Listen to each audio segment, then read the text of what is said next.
Hi guys, welcome back to the Neha Sharma show. Guys, सबसे पहले तो मैं आपको ये बता दूं कि आज एक नहीं दो एपिसोड्स आएंगे। वैसे तो मैं कल ही अपलोड कर देती, पर सेव करने से पहले गलती से मुझसे दोनों डिलीट हो गए, तो मैंने दोबारा से बनाए हैं। एनीवेज, साथ ही साथ मैं आपको ये भी बताना चाहती हूँ कि मैंने एक और टर्किश वेब सीरीज जो कि नेटफ्लिक्स पर आई है, इसका नाम है who were we running from. Recently explain किए हैं उसके 2 एपिसोड्स। ये एक साइकोलॉजिकल थ्रिलर ड्रामा है और उसमें टोटल एपिसोड 7 है। तो अगर अभी तक आपने वो नहीं देखी है तो उसे जाकर जरूर देखिएगा। अगर आपको पसंद आएगी तो मैं आने वाले वीडियो में आगे के एपिसोड्स भी एक्सप्लेन कर दूंगी। लिंक मैं आपको डिस्क्रिप्शन बॉक्स में प्रोवाइड करा दूंगी। साथ ही साथ आप इस वीडियो को भी लाइक कर दीजिएगा और अगर अभी तक अपने चैनल को सब्सक्राइब नहीं किया है तो प्लीज चैनल को सब्सक्राइब कर लीजिए and hit the bell icon so that आपको वीडियोस की नोटिफिकेशन मिलती रहे और मुझे नई वीडियो लाने की मोटिवेशन। की शुरुआत में पेरिल सार्प से कहती है कि तुम ये क्या कर रहे हो और बाहर से मिलने क्यों गए थे। सार्प कहता है कि मैं उन्हें प्रोटेक्ट करने गया था, नज़ीर उनके पीछे पड़ा हुआ है। तो पेरिल कहती है तो फिर शिरीन से तुम्हारा क्या लेना देना है। देखो, मुझे बाहर से कोई प्रॉब्लम नहीं है, लेकिन मुझे तुम क्लियर बता दो कि क्या तुम उसके साथ रहना चाहते हो।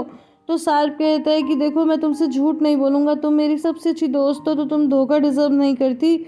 अगर तुम मुझसे पूछो तो मैं दिल से यही चाहता हूँ कि मैं बाहर और बच्चों के पास वापस चला जाऊँ, लेकिन अब मैं ऐसा नहीं कर सकता। तो पेरिल कहती है क्योंकि तुम्हारी शादी हो चुकी है और तुम्हारे बच्चे हैं। तो वो कहता है कि नहीं, क्योंकि शिरीन ने मेरे साथ कुछ फोटो लिए थे जिस दिन मैंने तुम्हें रूम से बाहर भेजा था, और अब मेरे अंदर इतनी हिम्मत नहीं है कि मैं बाहर का सामना करूं और उसे बताऊं कि ये फोटो नकली हैं। फिर पेरिल कहती है कि अगर वो फोटो ही एग्जिस्ट ही ना करते हो तो वो कहता है कि फिर मैं बाहर के पास वापस चला जाऊंगा। नेक्स्ट सीन में ज़ेदा आरिफ को शॉप के बाहर से आवाज लगाती है और उससे पूछती है कि तुम कैसे हो। तो आरिफ कहता है कि मैं ठीक हूँ, और बाहर कैसी है। तो वो कहती है कि वो बहुत नाराज़ है और वो तुमसे भी बहुत नाराज़ है कि हमने उसे सच नहीं बताया।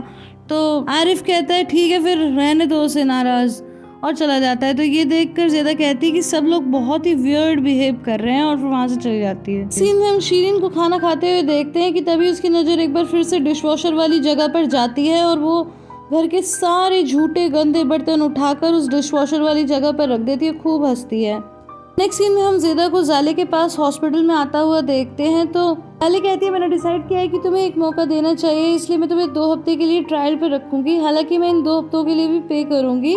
तो ज़ेदा कहती है कि ठीक है, और तुम्हें सुबह जल्दी आने की ज़रूरत नहीं है क्योंकि सुबह तो मैं बोरा को स्कूल छोड़ दूंगी, तुम बस उसे स्कूल से ले आना, और स्कूल 10-15 मिनट की वॉकिंग डिस्टेंस पे है। ज़ेदा कहती है कोई बात नहीं, मैं तो खूब वॉक करती हूँ। फिर जाले कहती है कि देखो, उसे बस खाना वाना खिला देना और नहला धुला देना, तुम तो जानती ही हो कि वो कितना शांत बच्चा है। तुम्हें घर के बाहर से ही बस मिल जाएगी घर जाने के लिए। तो वो कहती है कि इस बात की चिंता तुम मत करो, और बस मेरे आने तक ही तुम्हें रुकना है, फिर तुम चली जाना।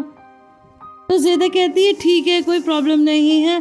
फिर आले कहती है लेकिन मेरे कुछ रूल्स हैं। तो कहती है हाँ बताओ अपने रूल। तो वो कहती है कि सबसे पहले तो तुम ना ऐसे बाल बांध के आना, और देखो तुम ये जो मॉम डैड ऐसे सब बोलती रहती हो ना किसी को भी, तो प्लीज़ ये सब मत बोलना, क्योंकि बोरा ऐसी लैंग्वेज का आदी नहीं है। और हाँ, मुझे ये पड़ोसियों से ज़्यादा बात करना पसंद नहीं है और ना ही सेल्समैन के साथ घंटों बातें करना। तो ज़ेदा कहती है तो मुझे भी बिल्कुल पसंद नहीं है, तुम चिंता मत करो। फिर जाले कहती है चलो फिर ठीक है, कुछ टेस्ट करा लेते हैं। तो वो कहती है कि कैसे टेस्ट। तो वो कहती है कि मैं तुम्हारे साथ अपना बच्चा छोड़ूंगी, तो मुझे पता होना चाहिए ना कि कहीं कोई बीमारी तो नहीं है, तो बस हेपेटाइटिस जॉन्डिस जैसे टेस्ट ही कराऊंगी। तो ज़ेदा कहती है ठीक है, तुम हेपेटाइटिस और जॉन्डिस वगैरह के टेस्ट कराना चाहती हो ना। तो वो कहती है कि हाँ। तो फिर ना तुम्हें अपना कराना चाहिए, क्योंकि देखो मेरा फेस तो एकदम गुलाबी है, लेकिन तुम्हारा फेस एकदम पेल पड़ चुका है।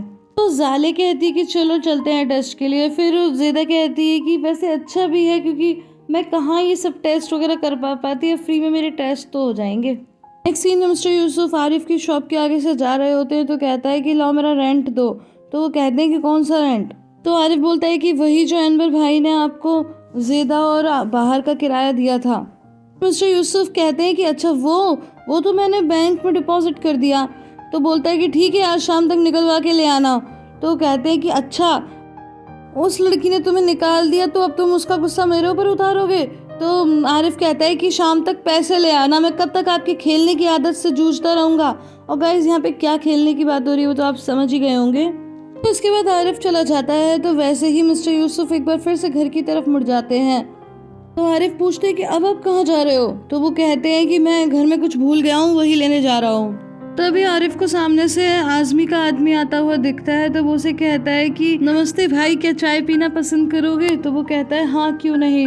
बाद आरिफ उसके लिए चाय बनाने चला जाता है। इसके बाद हम मिस्टर यूसुफ को घर आते देखते हैं और वो वही रिंग निकालते हैं आरिफ की माँ की और सब अपने पॉकेट में रखकर बाहर आ जाते हैं और उन्हें जाता हुआ आरिफ भी देखता है।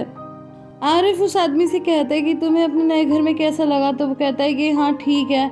तो आरिफ कहता है कि तुम्हारा दोस्त बहुत जल्दी में था, तो इसीलिए हमने वो क्रॉकरी शॉप के ऊपर घर दिला दिया, नहीं तो और भी अच्छे घर थे। वैसे क्या नाम था तुम्हारे दोस्त का? तो वो कोई जवाब नहीं देता। आरिफ उससे हाथ मिलाता है तो वो हाथ भी नहीं मिलाता। फिर आरिफ कहता है कि तुम्हारा नाम क्या है? तो वो कहता है नजला। एंड गाइस यहाँ पे मुझे हंसी आ गई because you know the meaning of नजला। फिर पूछता है कि तुम काम क्या करते हो? तो सामने मिस्टर अनवर के नेम प्लेट देखकर कहता है कि मैं टेक्सटाइल में काम करता हूँ। तो आरिफ कहता है कि हाँ आसपास में काम करते हो या कहीं दूर? तो कहता है कि ना ज़्यादा दूर है और ना ही ज़्यादा पास। उसके बाद वो अपनी चाय खत्म करके वहाँ से जाने लगता है। तो आरिफ उसे फिर से आवाज़ देते हैं कि नजला भाई एक बार सुनिए। फिर कहता है कि लोग सारे दिन विंडो पे खड़े खड़े उस घर को क्या देखते रहते हो? क्या वहाँ से घर बहुत सुंदर दिखाई देता है? तो नजला कहता है कि तुम्हें क्या लेना देना है? तो आरिफ बोलता है कि वो हमारा पड़ोस है और इसीलिए हम हर नए आदमी पर ध्यान रखते हैं। तो वो कहता है कि ये तो अच्छी बात है, हर पड़ोस को तुम्हारे जैसे नौजवान की जरूरत है। और ये कहते हुए वहाँ से नजला निकल जाता है। नेक्स्ट सीन में हम मिस्टर यूसुफ को ज्वेलरी शॉप पर आता हुआ देखते हैं और वो आरिफ की मॉम की रिंग को बेच देते हैं। अब नेक्स्ट सीन में हम देखते हैं कि शीरीन लैपटॉप पे कुछ काम कर रही होती है और तभी वहाँ पर मिस्टर अनवर और मिसेस हतीजा आ जाते हैं। तो वो उनका वेलकम करने के लिए जाती है और पूछती है कि अब मेरी बहन कैसी है? तो मिस्टर अनवर कहते हैं ओहो देखो तो इसको अपनी बहन की कितनी परवाह हो रही है ना, कितनी फिक्र है इसको, शर्म नहीं आती। और ये सब बोलते हुए वॉशरूम में चले जाते हैं। तो मिसेस हतीजा कहती हैं कि वो अब बिल्कुल ठीक है।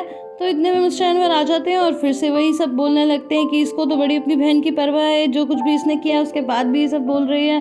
और बोलते हुए किचन में आ जाते हैं और फिर उनकी नज़र पड़ती है उन झूठे बर्तनों पर। देखकर वो बहुत ज़्यादा गुस्सा होते हैं और शीरीन भी वहाँ आ जाती है और कहती है कि पापा मैं आपके खाने के लिए कुछ बनाऊं? मिस्टर अनवर कहते हैं कि तुम क्या मुझसे जंग छेड़ना चाहती हो? क्या ये सब क्या है? तो इतने में मिसेस हतीजा आ जाती हैं और पूछती हैं कि क्या हुआ अनवर, इतना गुस्सा क्यों कर रहे हो? तो वो कहते हैं कि देखो इसने कैसे सारे झूठे बर्तनों का ढेर लगा दिया।